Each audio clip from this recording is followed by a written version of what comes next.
মোহাম্মদ নাজিম উদ্দিন।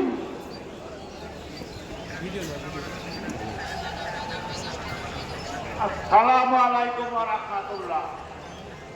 আলহামদুলিল্লাহ, আল্লাহ পাক রব্বুল আলামিন এই মসজিদে আমাকে পৌঁছে তৌফিক দেন। আমি আল্লাহর কাছে শুকরিয়া আদায় করি। আলহামদুলিল্লাহ, আমার ছেলে হাটাজারি থেকে ভাড়া হয়েছে, একটা এরপরে তার দিকে এক সাল দিতে একটা মাদ্রাসা করছে প্রতিষ্ঠাতা, ওইখানটাতে আওয়াজ আমার বলছে, বাবা দেখি সাহারা জাগানোর মধ্যে আমার নবী সাল্লাল্লাহু আলাইহি সাল্লামকে গালি দিছে, এটার প্রতিবাদ সভায় ওইখানে যাবো 70টা বাস রিজার্ভ করে বাবা দোয়া করে। তখন আমি বলছি, বাবা রে, তুমি একটা মহিলা মাদ্রাসার দায়িত্বে, একটা পুরুষ মাদ্রাসার দায়িত্বে, একটা মসজিদের দায়িত্বে তুমি না গেলে ভালো না। তখন আমার উত্তর দিছে, বাবা সাহাবারা জীবন দিছে, ইমান দিছে না, আমি এত আপনার ছেলে আলেম হইছে, আমার নবীজিরে গালি দিছে যে প্রতিবার সবাই যদি না যাইতে পারে আলেম হয়েছে, বাবা দোয়া করেন, আমাকে অনুমতি দেন।